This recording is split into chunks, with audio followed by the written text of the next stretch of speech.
하나님의 말씀을 봅니다. 창세기 35장 21절, 창세기 35장 21절에서 29절까지 교독하겠습니다. 이스라엘이 다시 발행하여 에델 망대를 지나 장막을 쳤더라.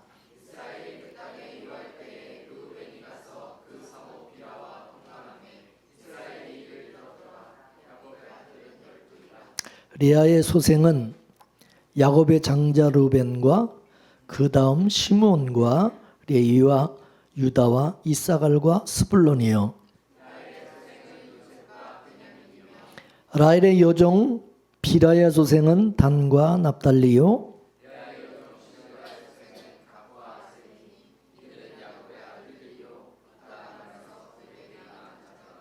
야곱이 기랏 아르바의 마므레로 가서 그 아비 이삭에게 이르렀으니 기럇 아르바는 곧 아브람과 이삭의 우거하던 헤브론이더라. 다같이 이삭이 나이 많고 늙어 기운이 지남에 죽어 자기 열조에게로 돌아가니 그 아들 에서와 야곱이 그를 장사하였더라. 아멘. 우리가 성경을 읽다 보면 본문과 전혀 상관없는 그런 이야기가 삽입이 되는 그런 경우가 있습니다. 왜 이런 이야기가 이 중간에 삽입이 되어 있는지 의문이 들 때가 있어요. 우리 생각에는 이 스토리 전개상 납득이 안 되는, 그래서 우리가 성경이 이성적으로 도무지 이해할 수가 없다는 그런 말입니다. 그래서 사도 바울이 말하기를 십자가의 도가 멸망받는 자들에게는 미련하고 어리석은 것이다. 이성적으로는 이게 이해가 안 된다. 말이 안 된다. 왜 십자가의 도가 왜 이게 어리석고 미련하게 그렇게 보이게 하셨을까? 그것은 하나님께서 하나님께로 난 자들, 하나님이 구원하실 자들, 하나님이 택한 자들에게만 구원의 능력이 되게 하기 위함이라는 거죠. 그래서 십자가의 도는요, 구원 얻은 하나님의 백성들에게만 이게 이해가 된. 그래서 이게 비밀이라는 거예요. 비밀. 십자가의 도는 비밀이라는 거예요. 아무나 이게 깨달아지고 믿어지는 게 아니에요. 그래서 성경에 이 성경은 성령의 감동으로 기록이 되었다. 성령의 감동으로 기록되었다. 그 얘기는 성령께서 저자가 되신다는 거죠. 그래서 성경 속의 이야기는 성령께서 이렇게 편집해 놨다. 그거죠. 이렇게 기록해 놨다. 이거죠. 그렇기 때문에 우리 생각에는 뭐 이 뜬금없이 보이는 그런 사건이 나오지만 그 사건이 꼭 거기에 필요하기 때문에 성령께서 거기에 그 자리에 편집을 해 놓으신 것입니다. 그것도 누구의 이야기로 편집을 해 놓으셨느냐 하면 바로 예수님의 이야기로 편집을 해 놓으셨다는 사실입니다. 여러분, 신약의 사복음서도 우리가 읽어보게 되면 이게 동일한 내용인데 복음서마다 어떨 때는 이 내용이 앞에 나왔다가 또 다른 복음서는 이게 또 뒤에 나오고, 그죠? 그렇게 이게 순서가 이게 이렇게 뭐 앞에 나왔다 뒤에 나왔다가, 이것은 사복음서 이 자체가 대상이 다르고 또 그 사건을 통해서 말하고자 하는 영적인 의미가 다 다르기 때문에 이걸 앞에다 뭐 뒤에다가 이렇게 두는 거죠. 그러나 그렇지만 그 모든 성경은 예수 그리스도께서 자기 백성들을 구원하는 구속사의 이야기다. 그것입니다. 그래서 오늘 우리가 살펴볼 이 창세기 35장의 말씀도 뭐 그런 관점에서 우리가 봐야 되는 겁니다. 창세기 35장은 이제 야곱의 일생을 이제 마감하는 장, 마감. 알다시피 야곱은 약복강에서 이스라엘이라고 하는 새 이름을 하나님께 받았는데 그는 이스라엘로 살아온 게 아니라 계속 야곱으로 살아왔어요. 그래서 하나님께서 간섭하심으로 20년 후에야 하나님을 처음 만났던 그 언약의 장소 베델로 돌아왔어요. 그러자 하나님께서 이제는 너를 야곱이라고 부르지 아니하고 이스라엘이라고 부르겠다, 그렇게 말씀을 하셨어요. 야곱은 옛날 이름이지만 이제 이 이스라엘은 새 이름이잖아요. 근데 그 이름이라는 것은 부모가 지어주는 거예요. 부모가. 그 야곱이라는 이름은 누가 지어줬어요? 육신의 아버지 이삭이 지어준 거예요. 그러나 이스라엘이라고 하는 이름은 누가 지어줬냐? 이건 하나님이 지어주신 거예요. 하나님이. 그 얘기는 이제 너의 영적인 부모는, 영적인 아비는 바로 하나님이다, 그런 뜻인 것이죠. 그리고 내가 베들로 다시 돌아온 이 야곱에게 하나님이 너를 이제는 이스라엘이라고 내가 부르겠다 라고 하신 것은 뭡니까? 하나님께서 이제부터 너의 부모가 돼서, 너의 아비가 되어서 내가 너를 간섭하겠다, 그러한 뜻도 되는 겁니다. 그래서 35장을 보게 되면 야곱과 관련된 모든 것들이 다 옛날에 그 옛 야곱과 관련된 것들이 다 청산되는 그런 것이 나오고 있습니다. 그동안에 야곱과 함께했던 유모도 죽고 또 라헬도 죽고 이삭도 죽었어요. 옛사람과 관련된 모든 것들이 이제 다 청산이 되어진 거예요. 근데 뜬금없이 갑자기 루벤이 자기 서모 비라를 간통한 사건이 갑자기 뜬금없이 이게 삽입이 되어 있어요. 루벤은 제일 큰 아들이죠. 레아가 제일 먼저 난 제일 큰 아들이 르벤이죠. 이 르벤이 자기 서모와 간통한 것입니다. 근데 이게 왜 이 간통 사건이 왜 갑자기 여기 나오느냐는 얘기죠. 앞에서 말했지만 이 성경의 저자는 성령이시라 그랬어요. 그러면 성령께서 옛사람 야곱이 청산되는 그런 마당에 뜬금없이 르벤의 자기 서모와 간통하는 사건을 삽입해 놓은 것은 뭔가 영적인 의미가 담겨져 있기 때문이라는 거죠.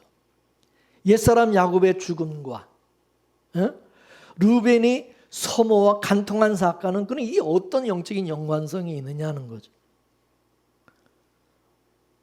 오늘은 우리가 옛사람이 죽고 새 사람으로 거듭나는 언약의 관점에서 이 말씀을 살펴보고자 합니다.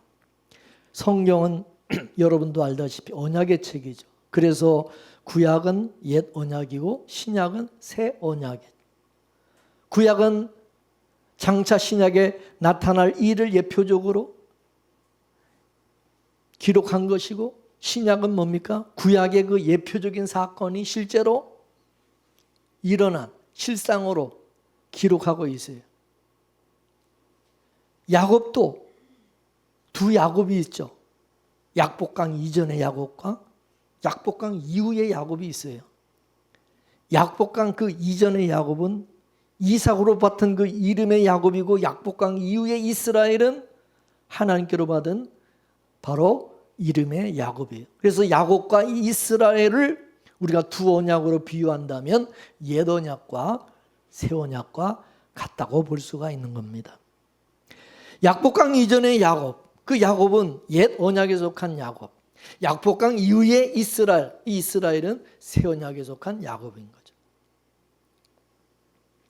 하나님께서 이제 야곱이 베델로 다시 돌아오자 내가 너를 이스라엘이라고 이제 부르겠다고 하신 것은 이제 너를 새 사람으로, 새 언약의 사람으로 너를 대하겠다, 그러한 뜻이죠. 그러면 야곱의 일생을 마감하는 지금 이야기 속에 야곱의 장자였던 이 르우벤이 자기 소모 비라와 간통하는 사건을 기록을 하고 있는 것은 옛 언약에 속한 야곱이 이제 죽고 새 언약에 속한 이스라엘로 거듭나는 이야기가 담겨져 있음이 되는 것입니다. 성경은 구약과 신약으로 되어 있다고 그랬죠. 근데 그 신약과 구약과 신약의 그 출처는 뭐냐? 창세전 언약이라는 거죠. 근데 그 창세전 언약을 보게 되면 뭐냐? 자기 백성과 자기 백성이 아닌 자들로 구분을 하고 있다는 거죠. 예수 그리스도의 피로 속죄함을 받아서 거룩하고 흠이 없는 하나님의 아들이 되는 그런 자들이 있는가 하면 그냥 예수 그리스도와 상관없이 아담의 아들로 살아가는 그런 자들이 있다는 거죠. 이스라엘의 바로 이 믿음의 조상이었던 아브라함의 집안에도 보면은 육으로 난 자가 있어요. 이스마엘, 그죠? 약속으로 난 자가 있어요. 이삭이죠. 이삭. 이스마엘은 죄인은 아브라함이 낳은 것이고 이삭은 하나님의 약속이 나왔어요. 따라서 이스마엘은 사람의 아들이지만 이삭은 하나님의 아들인 것입니다. 그럼 그 이삭의 집안도 마찬가지. 육에 속한 자가 있고 약속에 속한 자가 있어요. 에서는 바로 육에 속한 사람이고 야곱은 약속으로 나아졌기 때문에 영에 속한 사람이라고 할 수 있어요. 이것이 또 야곱의 집안에서도 집안에 와서는 두 아내의 자녀들로 나타나죠. 레아의 자녀들과 라헬의 자녀들로. 레아는 야곱으로부터 자녀를 낳았지만 라헬은 뭡니까? 맥주 때 합한 채를 먹고 난 후에 자녀들을 낳았어요. 맥주 때 얻은 그 합한 채를 신약에 오게 되면 이게 오순절 성령으로 나타난다고 말했어요. 그렇기 때문에 레아의 자녀들은 육에 속한 자라고 한 이 라헬의 자녀들은 영에 속한 자가 되는 거죠. 라헬이 합한 채를 먹고 난 아들이 누구냐? 요셉이에요. 요셉. 이 요셉이 야곱의 2기 인생인 이스라엘을 대신해서 살아가게 되어지는 것이죠. 그래서 나중에 보면 이 요셉이 애굽의 총리를 있으면서 낳은 두 아들이 있어요. 에브라임과 므낫세죠. 근데 이 야곱이 이스라엘이 이 요셉의 두 아들 므낫세와 에브라임을 자기 아들로 입적을 시켜가지고 그래서 이스라엘 12지파의 이 두 아들들이 거기 들어갑니다. 그러니까 요셉에게는 다른 아들은 다 한 몫이죠. 한 몫인데 요셉은 두 몫이죠. 자기 그 요셉의 아들 두 사람이 둘이 거기 12지파에 들어가 있으니까 그래서 가나안 땅을 나눠줄 때도 분배할 때도 요셉의 두 아들, 그러니까 요셉에게는 두 몫을 이렇게 나눠준 거죠. 요셉은 야곱의 2기 인생인 이스라엘을 대신해서 산 사람이기 때문에 그렇습니다.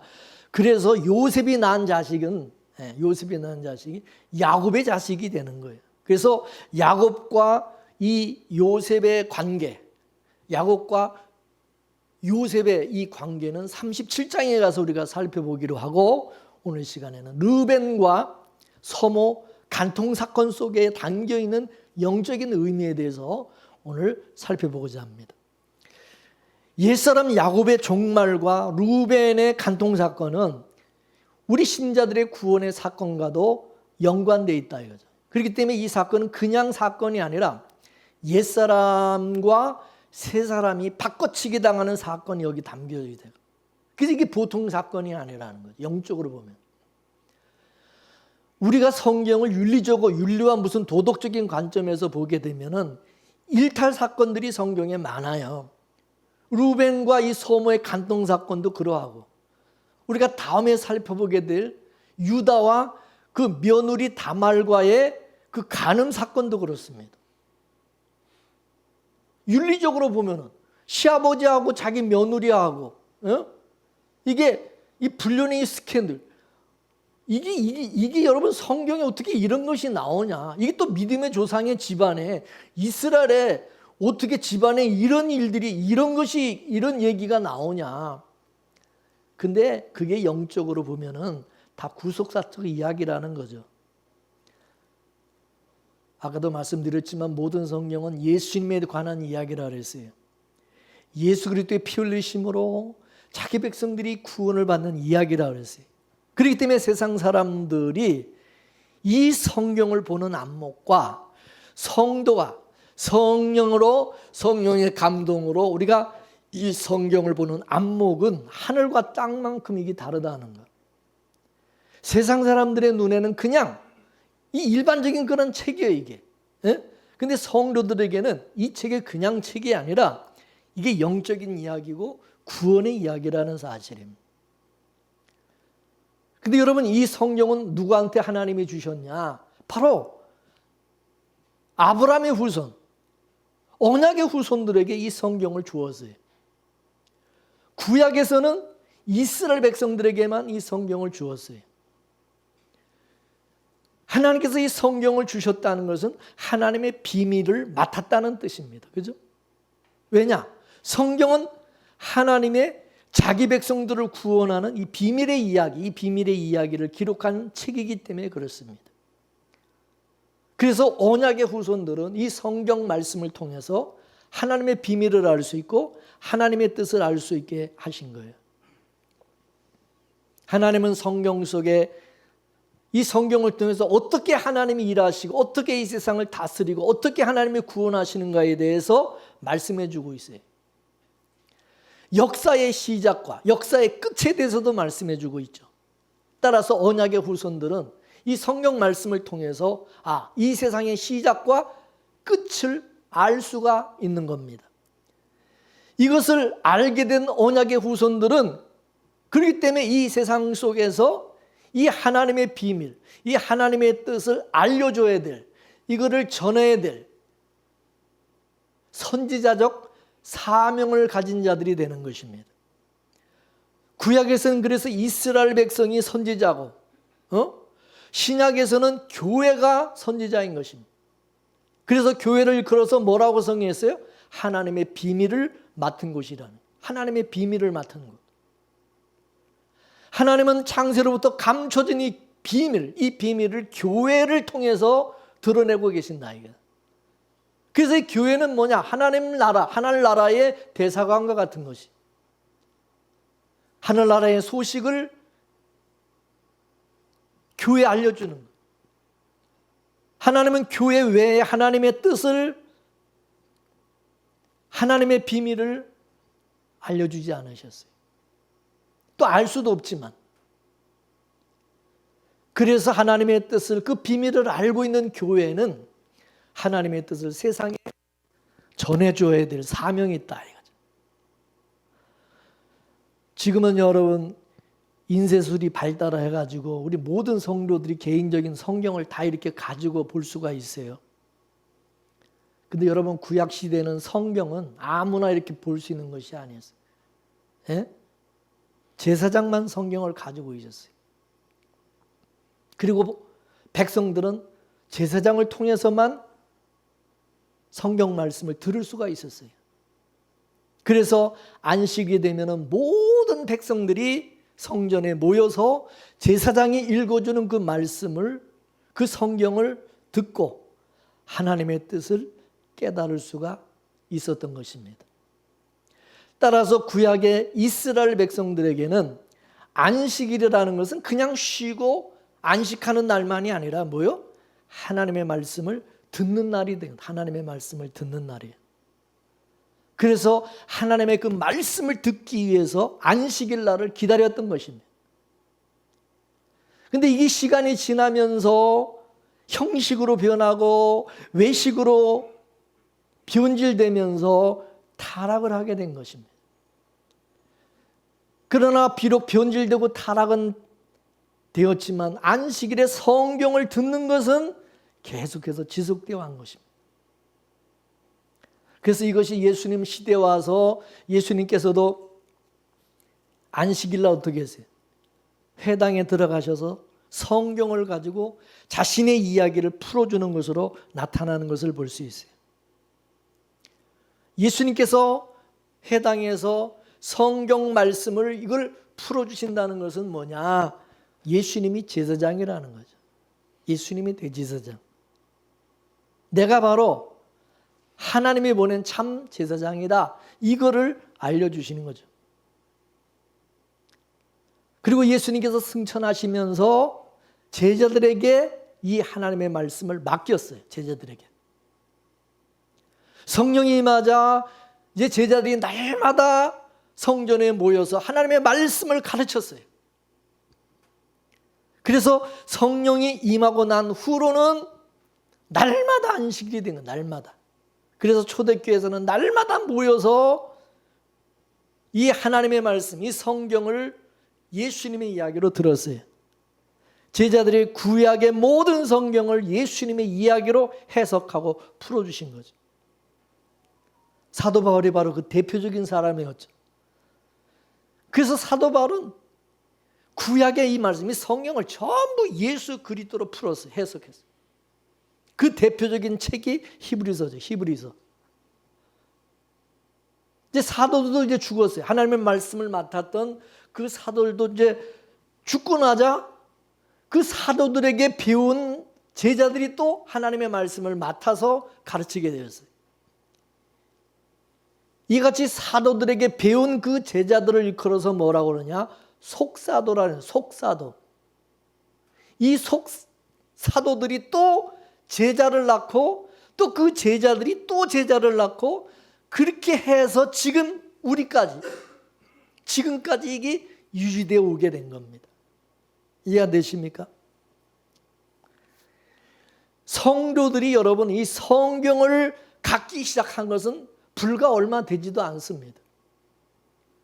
중세시대에 문화혁명이 일어나고 인쇄술이 발달하면서 성경이 점차적으로 이게 대중화되면서 성도들이 성경을 이제 가지게 된 거죠.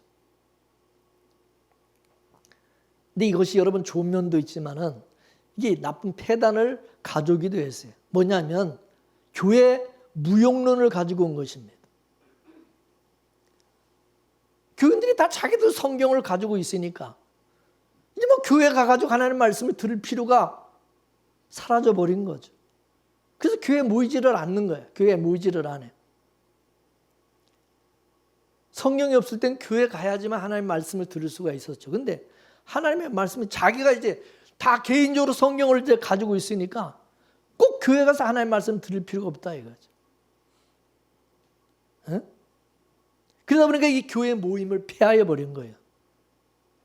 요즘은 뭐 인터넷으로 또 요즘은 또 이 기독교 방송 채널을 통해서 예배 실황이 중계되고 설교 거기서 말씀 우리게 유명하다는 우리나라 유명한 목사님들 설교 다 나오고 그러니까 어떤 사람들은 그냥 그 말씀 집에서 그냥 이렇게 들으면서 교회 갈 필요가 없는데 말씀 듣고 그냥 내가 은혜 받고 말씀에서 깨달으면 되니까 교회 나갈 필요가 없는 거다 이렇게 생각하는 사람들이 많아.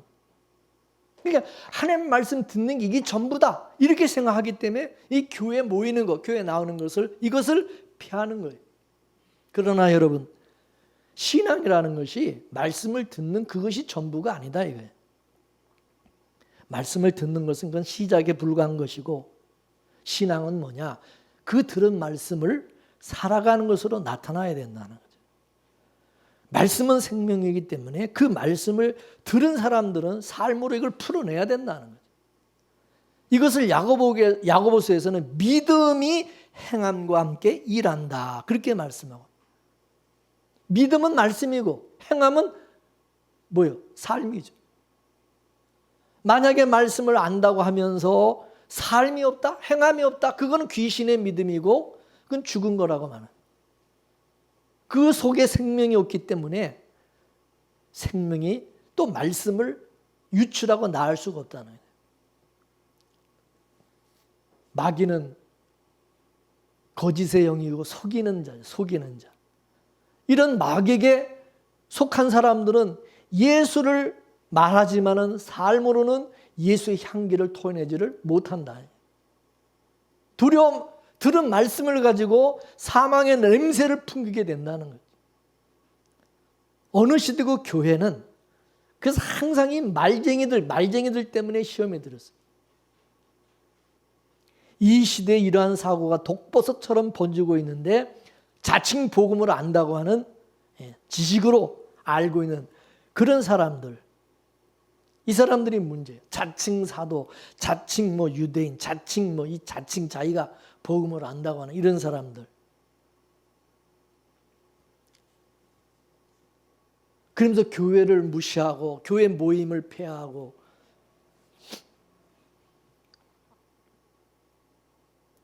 여러분, 신약에서 이 교회 모임이라고 하는 것은 천국에서의 모임을 예표하고 있는 것입니다. 우리가 주일날 이 교회에 모이는 것은 주의 날로 모이는 거죠. 이 주의 날은 예수님이 부활하신 날이에요. 예수님께서 여섯 동안 십자가에서 일하시고 부활하여서 일곱째 날 안식으로 들어가셨어요. 그래서 우리를 일곱째 날로 모이는데, 주일날 교회로 모이는 것은 단순히 그냥 말씀만 듣기 위해서 모이는 게 아니다, 이게. 여러분은 주일날, 어떤 분은 그렇게 생각해요. 예배도 앞뒤 꽁무니 다 잘라먹고 설교 시간만 딱 들어가가지고 설교 말씀만 딱 듣고 딱 나오는, 끝나는, 그게 다라고 생각해요. 말씀 듣는 것도 끝. 여러분, 우리가 말씀을 듣고 내가 깨달았어요. 그럼 뭡니까? 회개가 나와야 되고, 감사와 찬양이 나와야 되고, 헌신해야 되고, 봉사하고, 섬기고, 사랑하고, 교제하고, 기쁨으로 축제를 벌이는, 이게 있어야 되는 거죠. 예배라는 말 속에는 위로는 하나님을 찬양하고 아래로는 우리 성도 간에 교제하는, 서로 사귐이, 이게 담겨져 있는 거예요. 그래서 십자가의 도가 위로는 하나님과 교제하고 아래로는 이웃과 교제하는, 하나님을 사랑하고 이웃을 사랑하는, 이게 계명이잖아요. 이게 교회다, 이것입니다. 그렇기 때문에 교회 모임이라는 것이 중요한 겁니다. 교회는 주님의 몸된 교회라 그랬어요. 우리는 거기 다 지체라 그랬어요. 이 지체들, 우리 성도들이 연합을 해야 된다, 모여야 된다. 그래서 하나님의 교회로 세워져 간다.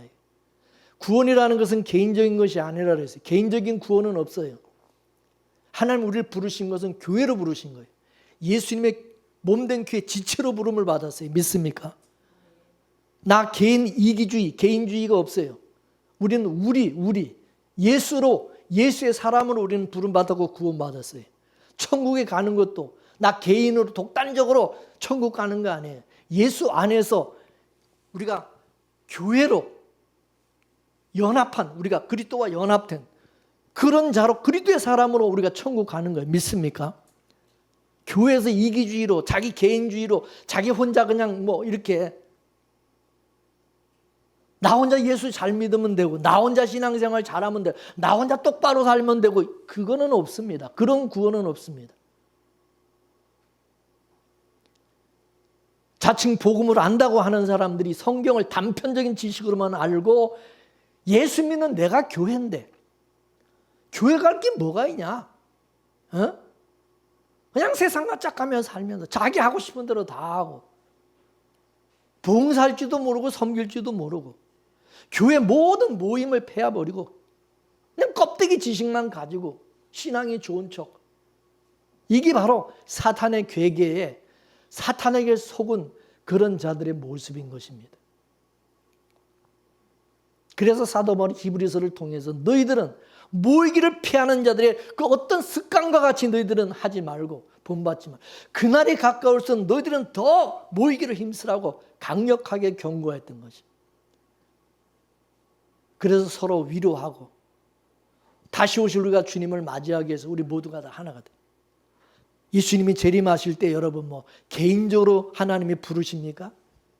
전 세계 사방에서 하나님이 믿는 자들을 다 사방에서 끌어모아서 하나의 공동체, 이게 천국이다, 이 교회.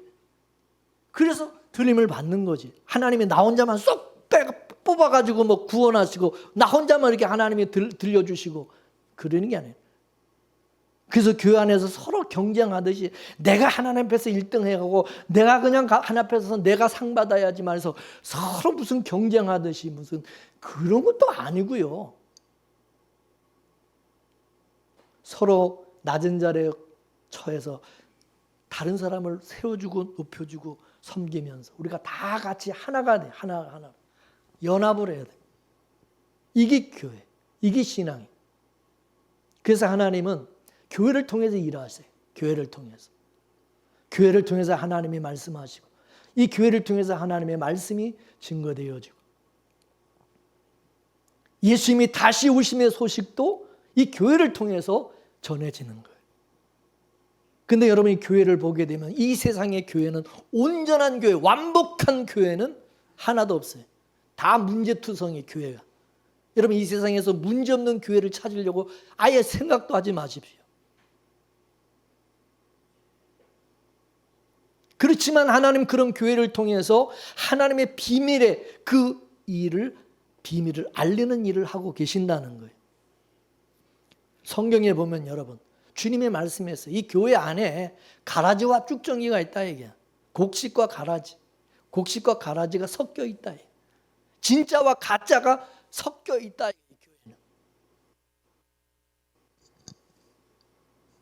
그렇기 때문에 완벽한 교회는 없습니다. 그리고 교회에는 곡식들만 있어야 되고 가라지들은 다 나가라. 가라지들 다 내쫓아버리고 뽑아버리고 그건 교회가 아닙니다. 그냥 교회는 진짜 가짜가 다 와야 돼. 다 모이는 거예요. 그래서 예수님께서 자기 타작마당을 추수하신다 그런 거예요. 이 타작마당이 바로 교회입니다. 그래서 마지막 때 이제 예수님이 오셔서 옳고 그른 것은 이거는 누가 심판하냐, 누가 이거를 판단하시냐, 그거는 예수님이 하신 심판의 주로 예수님이 오셔서 예수님이 나중에 하실 일이고 하나님께서 주님께 그건 우리가 맡기는 거예요. 심판은 옳고 그르고 누가 진짜고 가짜고 그거는 주님이 판단하신다. 우리가 할 일이 아니다. 그럼 우리는 뭐냐? 우리는 그냥 하나님께 받은 은혜와 그 사랑으로 주님의 긍휼하심으로 우리가 서로 사랑하고 섬기고 용서하고 섬기면 된다. 이게 우리가 해야 될 역할이다. 이게 믿습니까? 누가 진짜냐? 누가 가짜냐? 누가 가라지냐? 누가 알곡이냐? 누가 염소고 누가 양이냐? 그 우리가 판단할 문제가 아니다 이것입니다. 요한계시록에 나오는 예배소 교회처럼 그냥 이단 가짜들을 이거를 축출하고 누가 진짜냐 누냐 가짜냐 이거를 판단하면서 네가 옳으냐 내가 옳으냐 변론하고 논쟁하고 쌈박질을 하다가 중요한 사랑을 잃어버렸대. 처음 사랑을 잃어버렸대. 하나님 성도들이 마음들이 사랑이 식고 얼음장처럼 차가져 버리면 하나님께서 촛대를 옮겨버리겠다고. 촛대로 옮겨버리겠다는 얘기는 하나님께서 교회로 인정 안 하겠다는 거예요. 이건 교회가 아니다는 것입니다. 믿음, 소망, 사랑 그 중에 제일은 뭐라고? 예? 사랑. 고린도 13장에 사랑이 없으면 뭐요? 다 꽝이라는 울리는 깽가리가 되고 다 그거 다 필요 몸을 불살르게 내어주고 구제하고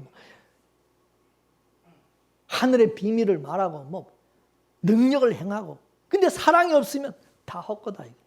믿습니까? 교회는 하나님께 받은 사랑으로 또 하나님이 우리에게 성령이 우리에게 주신 은사로 섬기는 것이 교회입니다. 섬기는 모든 것을 판단하시는 건 주님이 하신 주님에게 맡긴다. 절대 교회 안에서 절대 누구를 판단하고 우리가 심판하고 절대 그래서는 안 된다는.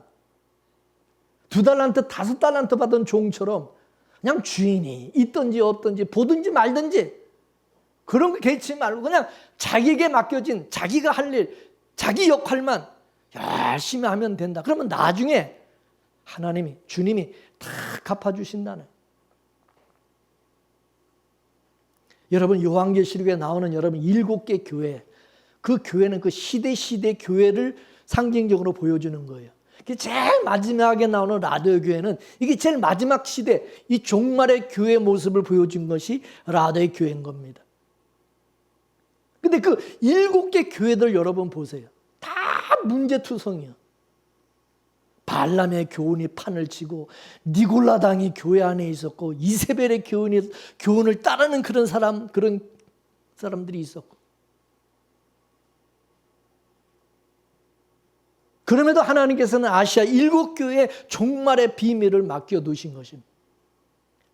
아시아 일곱 교회는 예수님의 출임서부터 재림 때까지 전 역사적 그 교회를 상징적으로 보여주고 있는데, 어느 시대고 하나님은 그럼에도 교회를 통해서 하나님의 비밀과 뜻을 알리신다는 거죠.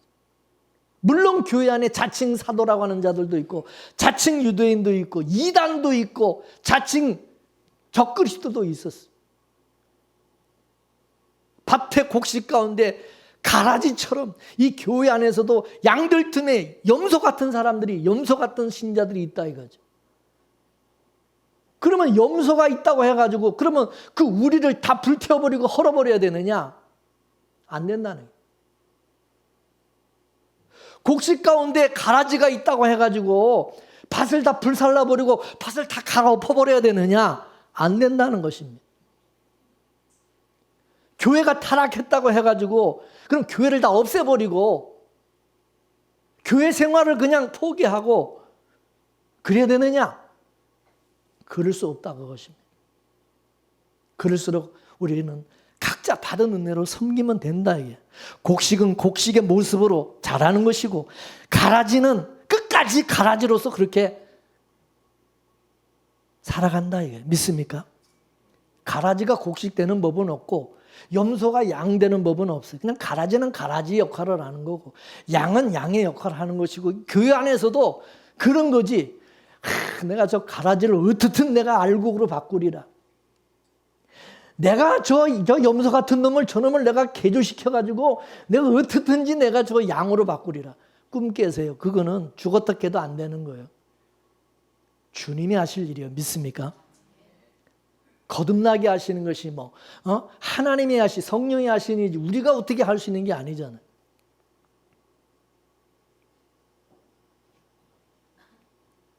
우리는 받은 은혜대로 내가 하나님께 은혜를 받았다면, 내가 하나님의 사랑을 입었다면 그것으로 내가 하나님께서 성령이 내게 주신 은사가 있다면 그 은사대로 섬기면 되는 거예요. 그게 내가 해야 될 역할이에요. 믿습니까?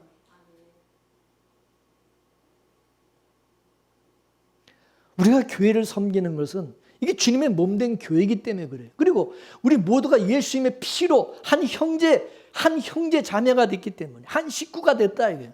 가족이 됐다 이게. 근데 우리 사랑하고 섬겨야 된다 이게.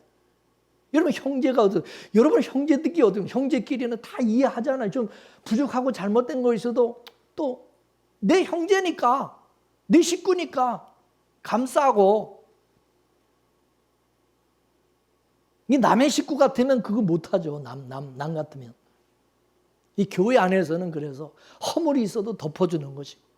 그죠?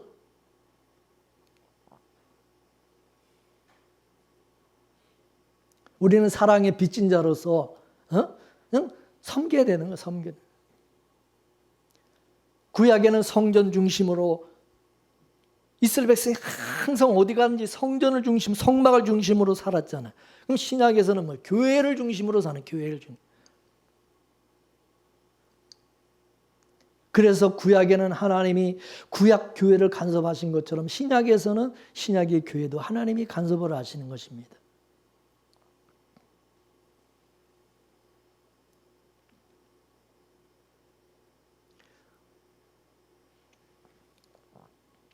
창세전 언약을 보게 되면 죄 아래 가두는 언약이 있고 죄에서 건져내는 언약이 있어요. 창세전 언약은 죄인이 예수 그리스도의 피로 죄사함을 받는, 예수의 피로 죄사함 받는 거예요. 그래서 하나님의 그 일하시는 수순을 보게 되면은 먼저는 법 아래 두었다가 하나님이 은혜 아래로 옮겨주시는, 빼내주시는, 죽음의 자리에, 죄와 사망의 권세 아래 두었다가 생명으로 하나님이 이렇게 옮겨. 어둠 가운데 먼저 하나님이 두셨다가 빛 가운데로 하나님이 인도. 그래서 저녁이 되고 아침이 되는 것이지 아침이 되고 저녁이 되는 법은 없어요. 그래서 죽음이 먼저 나와요. 율법이 먼저 나와요. 어둠이 먼저예요. 죄와 죽음이 먼저예요.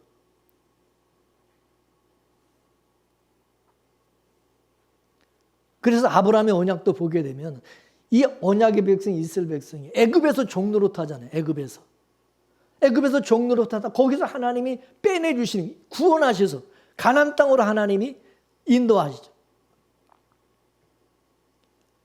애굽에서 종로로 타던 이스라엘 백성을 하나님께서 출애굽할 때 어린 양의 피로, 어린 양의 피 흘리심으로 그들을 애굽에서 빼내 주시는 거죠. 종로로 타던 이스라엘 백성, 이제 하나님의 백성 자유, 그들에게 이제 자유와 하나님의 거룩한 백성으로, 하나님의 아들 자녀들로 하나님이 그들을 이제 살려주시는 거죠.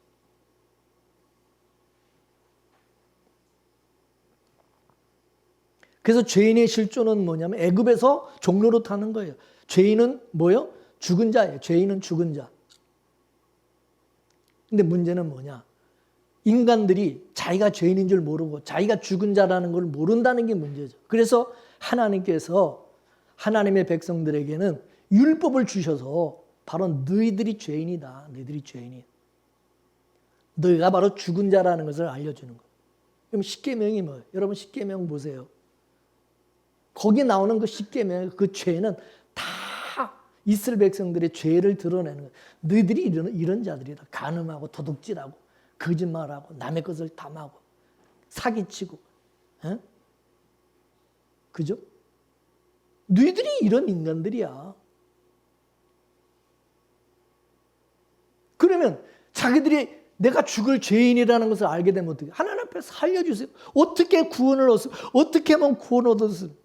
그 방법은 뭐냐?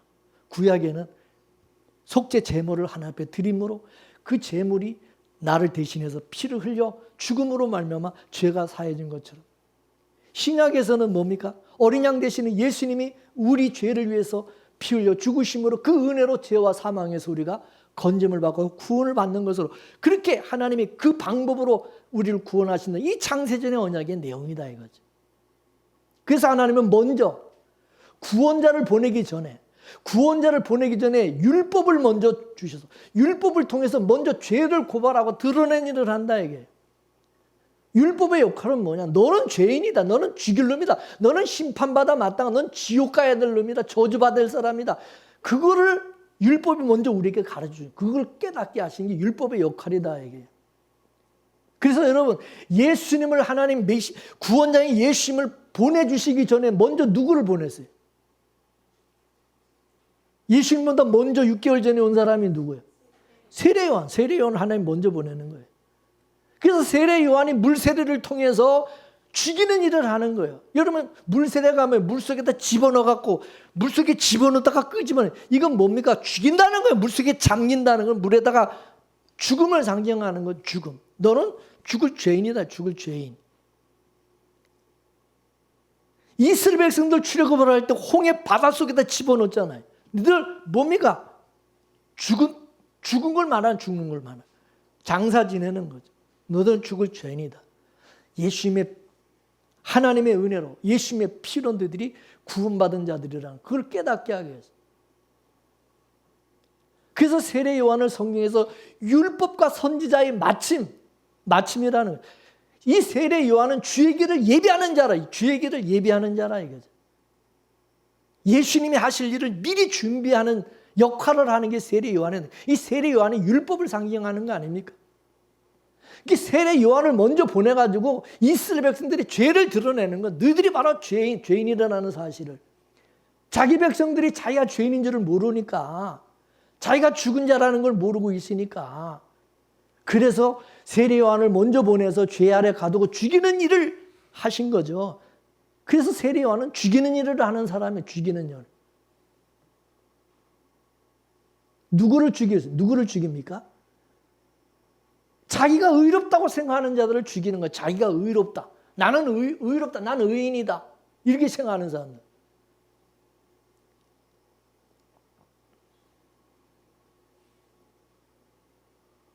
그래서 세례 요한이 자기 제자들도 전부 예수님에게 보내죠. 나는 쇠해야 되고 그분은 흥해야 된다. 그러면서 자기는 예수님에게로 인도하는, 예수님에게로 이렇게 인도하는, 예수님과 연결시켜주는 그런 역할을 하는 율법의 그 역할을 하는, 자기는 그런 자에 불과하고, 자기는 그래서 빠지고, 자기는 뒤로 물러서고, 예수님을 그래서 예수님에게 제자들도 다 예수님에게로 보내는 거죠. 그래서 사도 바울은 뭐라고 그랬습니까? 율법은 예수님에게로 인도하는 몽학선생과 같다는.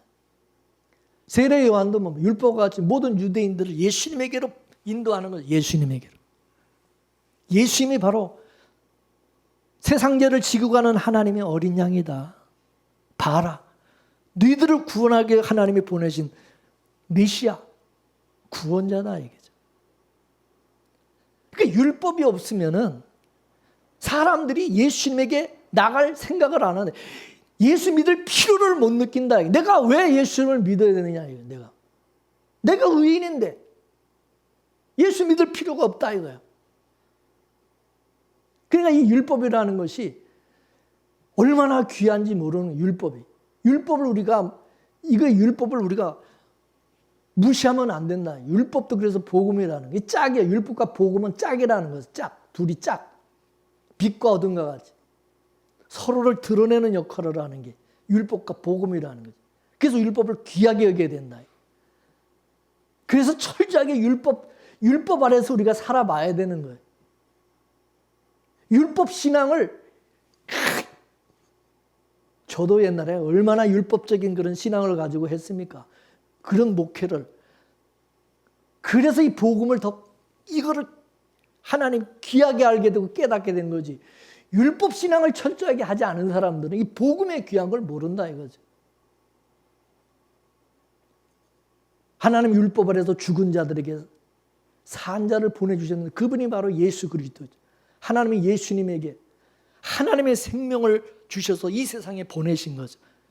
그래서 예수님이 자기 백성들을 찾아가셔서 구원하시고 예수의 생명으로 살려내시는 일을 하는데 이게 바로 구원이라는 거죠. 근데 이 구원이 되려면 자기가 구원받을 자라는 것을 알아야 된다 이거죠.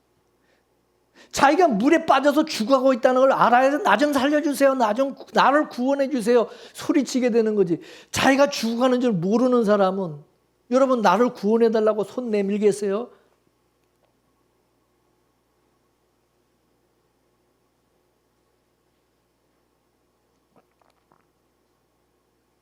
그래서 구원이 되려면 옛것으로부터 단절이 필요합니다.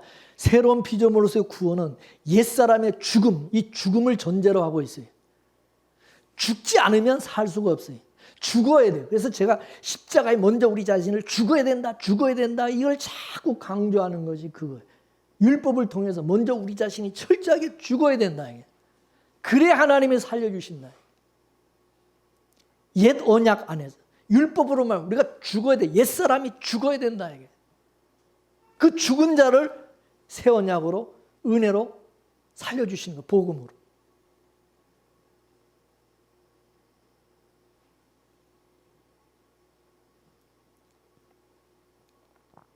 근데 여러분, 우리가 어떻게 사냐?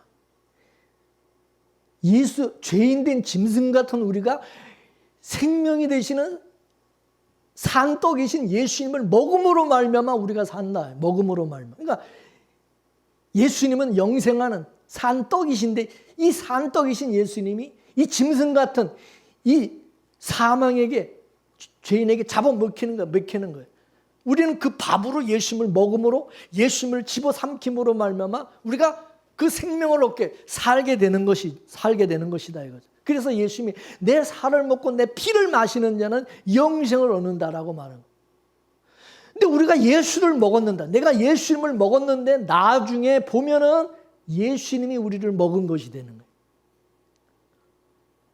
구원은 내가 예수님을 죽였는데 예수님을 내가 십자가에 못 박아 죽였는데 근데 예수가 나를 살려내는 방식이다. 나를 구원하는 방식. 참 이게 놀라운 것이죠. 오늘 본문에 보면 레아의 소생인 이 르우벤이 라헬의 몸종인 비라를 강간했다 그러는데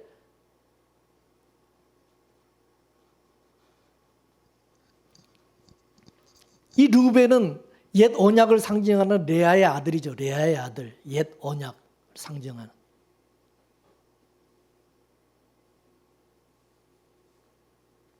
르우벤은 장자여서 장자. 옛 언약을 상징하는 장자. 옛 언약은 죽이는 언약이라 그랬죠. 근데 옛 언약에 속한 자들이 누구를 죽이냐, 누구를 잡아먹냐. 새 언약에 속한 자들을 죽여요. 무엇으로 죽이냐? 자기 의로 죽입니다. 옛 언약에 속한 사람들은 자기가 스스로 의롭다고 생각해요. 의롭다. 유대인들이 예수님을 왜 죽였습니까? 자기들이 율법으로 의롭다고 여기고 예수님을 죄인으로 몰아가지고 예수님을 죽여버린 거예요. 옛 언약에 속한, 율법에 속한 사람들이 자기 의로 새 언약에 속한 자들을 죽이는 거예요. 이게 유대인들이 율법으로 예수님을 죽인 것으로 나타나는 거죠. 예수님이 율법으로 의롭다 여기는 그런 자들에 의해서 죽임을 당한 거죠. 이렇게 되면 유대인들은 율법으로 죄를 지은 것이 되고 마는 것입니다. 하나님은 예수님을 유대인들의 죄를 고발하는 미끼로 주신 거죠. 유대인들이 율법으로 하나님은 예수님을 유대인들의 죄를 고발하는 미끼로 던져주시고, 유대인들은 율법으로 예수님을 죽이고 나자 하나님이 봐라 이놈들아, 너희들이 바로 하나님의 아들을 죽인 죄인이고 너희들이 의롭다고 하는 그 율법이 그게 틀렸다는 것이 드러나지 않느냐. 율법이 의로운 것이라고 한다면 사망이 나오면 안 되고 생명이 나와야 되는 거 아니냐. 근데 너희들이 그 율법의 의를 가지고 죽이는 일을 하지 않느냐. 죽이는 일을. 그러니 율법이 너희로 하여금 너희는 틀린 자고 죄인이라는 사실을 고발하고 있다는 거죠. 유대인들은 율법으로 예수님을 십자가에 못 박아 죽였어요. 그러자 하나님이 너희는 하나님의 백성들 자격이 없는 자들이다. 그래서 잘라내버려요. 이거를 사도 바울이 로마서에서 참 감는 나무 비유해서 법에 거하는 자들을 하나님이 잘라냈다고 그랬어요. 그래서 잘려나간 자들이 나중에 자기들의 잘못을 깨닫고, 아, 우리가 예수님을 죽였구나. 우리가 율법의 의로 예수님을 하나님의 아들 십자가에 못 박아 죽였구나. 내가 죄인인데 율법을 지킨 걸 가지고 의인인 척을 했구나. 잘난 척 했구나. 그래서 자기들이 죄인인 줄, 악당인 줄 알고 주여 용서하옵소서, 잘못했습니다. 은혜와 긍휼을 베풀어 주시옵소서.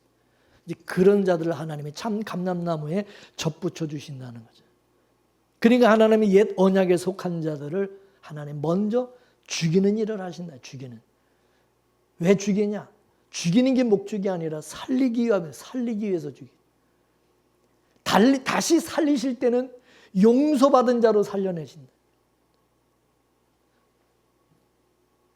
긍휼의 자리, 은혜의 자리, 감사의 자리, 겸손의 자리, 섬김의 자리로 나가게 하시는 거죠. 그래서 구원받은 사람들은 그죠? 용서하게 되고 사랑하게 되고 섬기게 되고 감사하게 되고 겸손하게 되고. 여러분, 우리 모두는 율법을, 말씀을 통해서 자기가 나는 참으로 죽음 마땅할 죄인이라는 것을, 악당이라는 것을 깨달아야 되고, 세상에 악당이 저기 교회 밖에 있는 것이 아니라 바로 내가 바로 죽일 악당이다. 이걸 깨닫고 예수 그리스도를 믿음으로 하나님께서 참 감람나무에 접붙여 주시는 그런 자가 될 수 있게 되기를 원합니다. 그러므로 이제 우리가 그 은혜로 구원받은 우리는 교회에서, 주님의 몸된 교회에서, 그죠? 이제는 사랑하고 섬기고 긍휼히 여기고 겸손히 하나님이 기뻐하시는 산 제물로 하나님 앞에 영적 예배를 드리는 그런 복된 자들이 다 될 수 있게 되기를 주의 이름으로 축원합니다. 할렐루야. 기도합시다. 하나님, 율법의 말씀을 통해서 우리 자신이 죽어 마땅할 죄인인 것을 깨닫게 하시고, 또 하나님의 비밀을 알게 하시고, 또 우리가 구원받은 자로서 주님의 몸된 교회에 속한 우리 모두가 한 형제고 가족이고 우리가 사랑하고 섬겨야 될 그런 자들이고, 그리스도 안에서 성령으로 하나 되어서 우리가 장차 하나님의 나라 천국에서 우리가 살아갈 주의 백성인 것을 깨닫게 해주신 감사합니다. 주님의 몸된 교회를 통해서 하나님의 나라를 경험하게 하시고, 또 우리에게 각자에게 주신 은사와 또 그 은혜대로 서로 섬기며 주님의 교회를 아름답게 세워나갈 수 있는 우리 사랑하는 성도들 다 되게 하여 주옵소서. 하나님 아버지여, 오늘도 하나님 우리가 옛사람은 우리가 그리스도와 함께 죽은 자들이 되게 하시고 이제 주님의 은혜와 긍휼하심으로 구원받고 영생을 얻은 다시 산 자들로서 하나님의 백성으로서 우리가 하나님 그 놀라우신 은혜를 입은 자로서 우리 항상 하나님 앞에 산제물로 나 자신을 또한 드리는 그런 또한 영적 예배자들이 다 될 수 있는 저들 다 되게 하여 주옵소서. 이 시간에도 주께 모든 것 감사드리며 예수님의 이름으로 기도 올리옵나이다. 아멘.